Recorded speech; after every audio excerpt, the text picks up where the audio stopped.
नमस्कार. MP ट्रिक्समध्ये आपले सर्वांचं स्वागत आहे. बघा, नुकतीच काल 1 जूनला कंबाईन ग्रुप सी प्री 2024 झाली. त्यामध्ये प्रश्न काय विचारला होता पहा.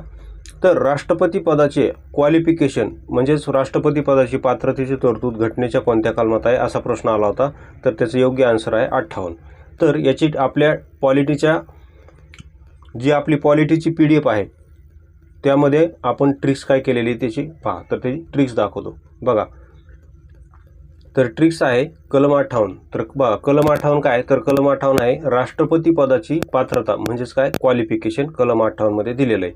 तर त्याची ट्रिक्स आपण आपल्या PDF मध्ये ट्रिक्स काय केलेली. तर ट्रिक्स अशी आहे की रामदास आठवलेंमध्ये राष्ट्रपती होण्याची पात्रता आहे अशी आपली त्या PDF मध्ये ट्रिक्स आपण बनवलेली. तर रामदास आठवलेच का म्हणलं मी, त्याचं कारण असं आहे बघा, हे 58 आठवले असा काय होतो, यमक जुळतो. म्हणून आपल्या आर्टिकल्स PDF मध्ये या आर्टिकल्सची ट्रिक्स काय केलेली आहे की आठवले = 58 म्हणजेच आठवलेंमध्ये राष्ट्रपती होण्याची काय आहे पात्रता आहे, म्हणजेच त्यांच्यामध्ये ते क्वालिफिकेशन आहे अशी आपण ती ट्रिक्समध्ये PDF मध्ये ट्रिक्स केलेली आहे. आणि या पॉलिटीच्या आर्टिकल्सची संपूर्ण आर्टिकल्सची जर तुम्हाला पेड PDF हवी असेल तर या नंबरवर तुम्ही संपर्क करू शकता 84 21 90 83 84 आणि ती पेड PDF परचेस करू शकता. अत्यंत रिजनेबल दर त्यासाठी ठेवलेला आहे, ज्यामध्ये आपण कलम 1 पासून ते 368 पर्यंत संपूर्ण आर्टिकल्सचा कलम आपण काय केलेले त्यामध्ये ॲड केलेले आहेत. संपूर्ण प्रत्येक आर्टिकल्सची आपण ट्रिक्स बनवलेली आहे.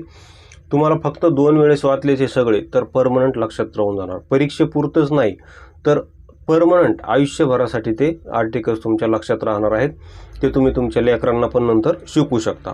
एवढे ती खतरनाक ट्रिक्स आहेत त्यामध्ये.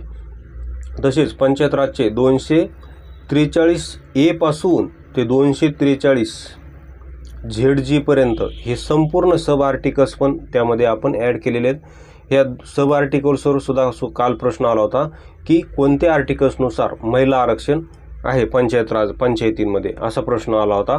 तर त्याचं आन्सर होतं 243D, 243A, 243B, 243E, 243D असे ऑप्शन होते.